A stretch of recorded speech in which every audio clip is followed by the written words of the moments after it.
बात करते हैं अयोध्या के राम मंदिर की, जहां पर 1 जुलाई से तमाम व्यवस्थाएं बदल जाएंगी।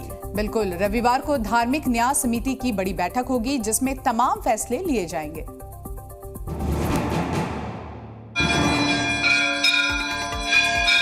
राम मंदिर को लेकर धार्मिक न्याय समिति की बैठक में एक फैसला रामलला की पूजा को लेकर भी लिया जाएगा। दरअसल 1 जुलाई से रामलला की पूजा 5 नहीं बल्कि 25 पुजारी करेंगे।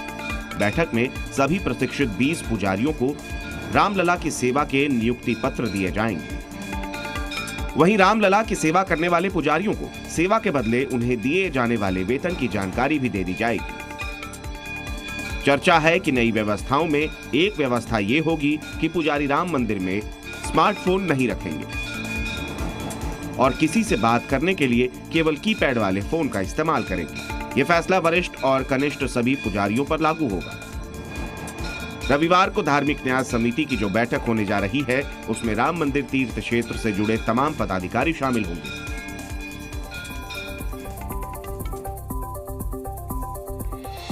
वहीं उत्तर प्रदेश में बीजेपी की हार पर समीक्षा रिपोर्ट सामने आ गई है। लोकसभा चुनाव में उत्तर प्रदेश में बीजेपी क्यों आखिर पिछड़ गई और उसको लेकर यूपी बीजेपी कोर कमेटी की बैठक में स्पेशल टीम की समीक्षा रिपोर्ट पर चर्चा की गई है।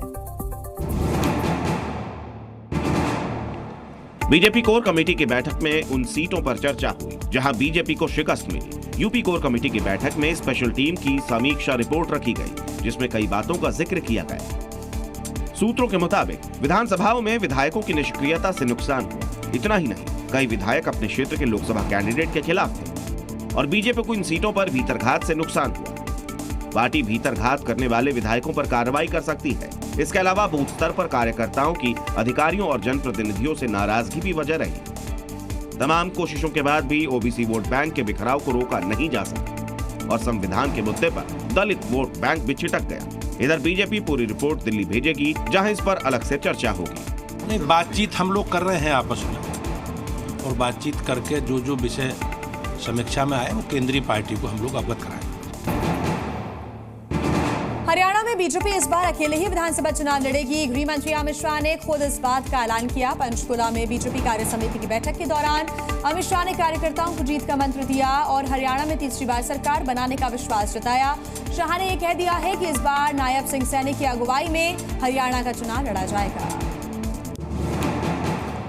बीजेपी नेता उमा भारती ने कहा कि जो राम भक्त होगा वो बीजेपी को ही वोट देगा। ऐसा अहंकार हमें नहीं पालना चाहिए। देश का हिंदू समाज और धर्म को एक नहीं करता बल्कि हिंदू समाज सामाजिक व्यवस्था के अनुसार वोट देता है। बीजेपी नेता उमा भारती अपनी गाड़ी से एमपी के शिवपुरी जा रही थी और इसी दौरान उन्होंने रास्ते में बीजेपी के कार्यकर्ताओं से बातचीत की। उमा भारती ने आगे कहा कि जरूरी नहीं जो भाजपा को वोट नहीं देगा वो राम भक्त नहीं है। नगीना से सांसद चंद्रशेखर आजाद का एक विवादित बयान वायरल हो रहा है। वीडियो में चंद्रशेखर आजाद बोल रहे हैं कि कांवड़ यात्रा के दौरान अगर 20 दिनों के लिए रास्ते, होटल और अस्पताल बंद हो सकते हैं तो ईद के दिन 20 मिनट नमाज पढ़ने से किसी को क्या दिक्कत होगी। कई बार इमरजेंसी में लोग अस्पताल भी नहीं पहुंच पाए, उस पर किसी को आपत्ति नहीं है, तो नमाज पढ़ने पर आपत्ति क्यों है। चंद्रशेखर आजाद के मुताबिक जो लोग दूसरे धर्म का सम्मान नहीं करते वो किसी भी धर्म के नहीं हो सकते। बिहार में पुल गिरने की घटना को अब साजिश बताई जा रही है। केंद्रीय मंत्री जीतन राम मांझी का बड़ा दावा है कि पुल गिरने के पीछे राजनीतिक साजिश थी। मांझी ने आशंका जताई कि पुल बनाने के लिए खराब क्वालिटी वाले सामान का इस्तेमाल किया गया होगा और इसी वजह से वो पुल टूट गया। यहां तक कि पुल टूटने की घटनाओं की टाइमिंग पर भी उन्होंने सवाल खड़े किए हैं और पूछा है कि 5 दिन या 5 महीने, 1 महीने माफ कीजिएगा, पहले पुल क्यों नहीं टूटा, अब क्यों गिर रहा है।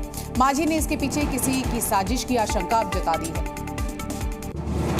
लोकसभा चुनावों के बाद अब राज्यों में विधानसभा उपचुनाव की तैयारियां शुरू हो चुकी हैं। राजस्थान की 5 सीटों पर होने वाले उपचुनाव को लेकर रणनीति बनाने के लिए कल पार्टी के बड़े नेताओं की मीटिंग हुई। जयपुर में कोर ग्रुप की बैठक हुई जिसमें मुख्यमंत्री भजन लाल शर्मा और बीजेपी के राष्ट्रीय संगठन महामंत्री बीएल संतोष शामिल हुए। सभी ने मिलकर उपचुनाव को लेकर रणनीति बनाई है।